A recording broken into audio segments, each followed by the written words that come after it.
Classical కేసులు ఏమైనా ఉంటాయంటే వీళ్ళే చేసేది. ఇప్పుడు ఈ డ్రగ్స్కు సంబంధించినంత వరకు వచ్చి పడింది అక్కడికి వైజాగ్లో ఒక భారీ సినిమా తరహాలో సినిమా ఫ్యాక్టరీలో అది బయటకు వచ్చింది, పట్టుబడింది. CBI central intelligence central government చెందిన సిబిఐ దాన్ని పట్టుకుంది. ఓ పక్క అది జరుగుతుంటే అసలు వీళ్ళు పెట్టి వాళ్ళు చేస్తున్న ఆరోపణలు పైత్యం ఎక్కడికి పోతుందంటే, సరే సోషల్ మీడియాలో ఎవడో కింద లేయర్లలో ఉండేవాళ్ళు ఏదో చేస్తే ఉంటే పార్టీ అధ్యక్షుడు, ఆ పార్టీ వాళ్ళు పెట్టుకున్న జాతీయ ప్రధాన కార్యదర్శి అతని కొడుకు లోకేష్ వాళ్ళు కూడా ట్వీట్లు పెట్టడం. అసలు చంద్రబాబు నాయుడు ఆయన ముఖ్యమంత్రిగా పనిచేశాడు రాష్ట్రానికి, ఇంతకుముందు చేశాడు, ఈ రాష్ట్రానికి మళ్లీ కావాలని పగటికలాలు అంటున్నాడు. అతని కొడుకు ఫ్యూచర్లో ఎప్పుడన్నా అయిపోతానేమో అతను పగటికలాలు అంటున్నాడు. ఆ బుద్ధి అన్నా ఉండాలి, కొంత ఇంగితం ఉండాలి కదా. ఏం మాట్లాడుతున్నాము, ఏ స్థాయి వ్యక్తులము, మాట్లాడే ముందు మా స్థాయి కన్నా ఇది సరిపోతుందా, ఫ్యాక్ట్స్ ఏంటి, ఫ్యాక్ట్స్ లేని మాట్లాడకూడదు అనే కనీస జ్ఞానం, కనీసం ఇంగితం అన్నా ఉండాలిగా. ఇప్పుడు దానికి రిప్లై మేము ఎక్స్ప్లెనేషన్ లాగా ఇచ్చుకోవాలా? ఇప్పుడు అలా జరిగిండేది ఒక అసలు నిజంగా అది దేశంలోకి వచ్చింటే భయంకరంగా ఉండేది. లక్కీగా ఇంటి రావడము పట్టుకోవడం అనేది ఒక పెద్ద రిలీఫ్ స్టేట్కే కాదు దేశానికి కూడా. అంత భారీ ఎత్తున వచ్చిందంటే అది ఎక్కడికి టార్గెట్ పెట్టుకున్నారో ఎవరు పెట్టుకున్నారో అని అనుకుంటే ఇప్పుడు వీళ్ళే అరిచే అరుపులు చూస్తుంటే వీళ్ళే ఉన్నారేమో అనిపిస్తుంది. అట్లాగా కంపెనీల్లో ఎవరున్నారని తెలిస్తే అంతా ఈ కుటుంబాల దగ్గరగా ఉండేవాళ్ళు, బంధువులు. సాక్షాత్తు ఆమె ఈమె చంద్రబాబు నాయుడు వదిన, ఇప్పుడు BJP state president Purandeswari, NT Rama Rao గారి కుమార్తె, ఆమె కొడుకు ఒక కంపెనీ దాంట్లో కంపెనీలో ఉన్నాడు. ఆమె వియ్యంకుడు ఆ కంపెనీలోనే పార్ట్నర్ అనుకున్నారు. వాళ్ళు ప్రమోట్ చేసిన కంపెనీనే తర్వాత డివైడ్ అయింది, ఒక్కొక్కరు ఒక యాక్టివిటీ చూసుకుంటున్నారు. బయటకు వచ్చి మేము అటాక్ చేసి వీడు సంజయ్ శివాల వాళ్ళు టీడీపీ వాళ్ళు అట్లాంటి వాళ్ళు ఉల్టా ముందే అందుకొని హడావుడిగా రాత్రి నుంచి 10 నుంచి ఉదర కొడుతున్నారు. ఇప్పుడు ఇది కాదు, ప్రతి దాంట్లోనూ వాళ్ళు అలాగే చేస్తున్నారు ఫస్ట్ నుంచి ఇప్పటి వరకు.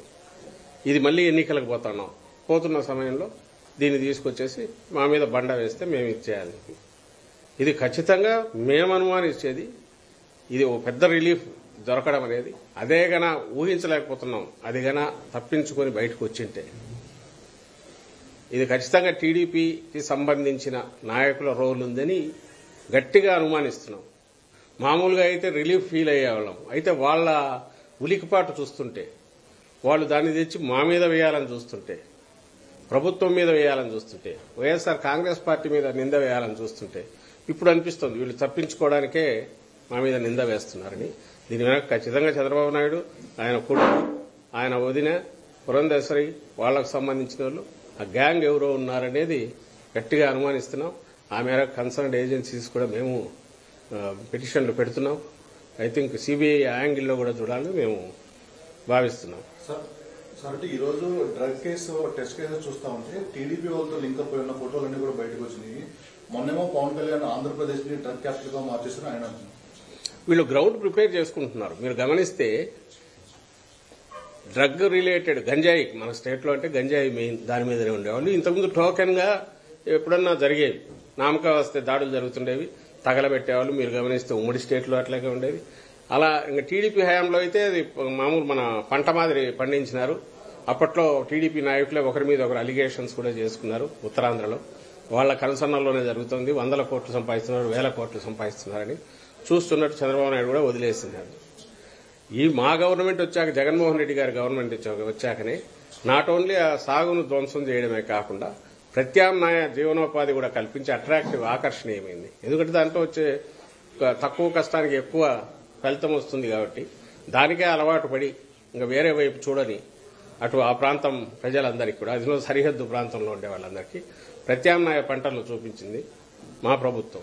దానికోసం సెంట్రల్ గవర్నమెంట్ కూడా, హోమ్ డిపార్ట్మెంట్ కూడా ప్రైజ్ చేసింది. ఏపీ నెంబర్ 1 నిలబడింది. ఏది ఈ ఆపరేషన్ పరివర్తనని, ఆపరేషన్ నవోదయం అని. ఎవరైతే ఈ సాగు మీద డిపెండ్ అయిన ప్రజలు కానీ, బార్డర్ వీళ్లు కానీ దానికి అలవాటు పడిన వాళ్ళను దాని నుంచి మళ్లించడంలో ఏపీ నెంబర్ 1 అనేది నిలబడింది. దానికోసం ఎస్సీబీ అదే పని మీద ఉంది. ఎస్సీబీ పెట్టిన తర్వాత తర్వాత 11,000, 12,000 ఎకరాల్లో సాగును ధ్వంసం చేశారు. అంతటితో మళ్లీ వాళ్ళు దాని వైపు పోకుండా different crops, alternative crops, remunerative crops ను అక్కడ ప్రమోట్ చేసి వాళ్లకు జీవనోపాధి కల్పించి అది కన్సిస్టెంట్ గా నడుస్తుంది. ఉక్కుపాదం అంటే రియల్ సెన్స్ లో మోపడమే కాకుండా ఆ ప్రజలు మళ్లీ సర్వైవ్ అయి బాగా ఎదగడానికి అవసరమైన ఏర్పాట్లు కూడా చేసింది ఈ ప్రభుత్వం.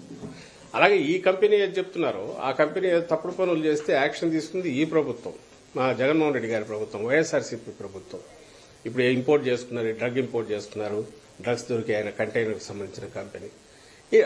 ఇటు చూసేది ఈ వైపు నుంచి డ్రగ్స్ ను వాడకాన్ని తగ్గించడానికో గంజాయి సాగును అసలు ఎరాడికేట్ చేయడము, వాళ్ళు మళ్లీ ఆ వైపు చూడనవసరం లేకుండా రెమ్యూనరేటివ్ ఆల్టర్నేటివ్ ఇది మన క్రాప్స్ వాటిని వాళ్ళకి అలవాటు చేయడము, ఇది జరిగి కన్సిస్టెంట్ గా పోతుంది. ఎవ్రీబడికి మీరు మీడియా కూడా కవర్ చూడొచ్చు, పోయి వస్తున్నాయి కదా స్టోరీస్.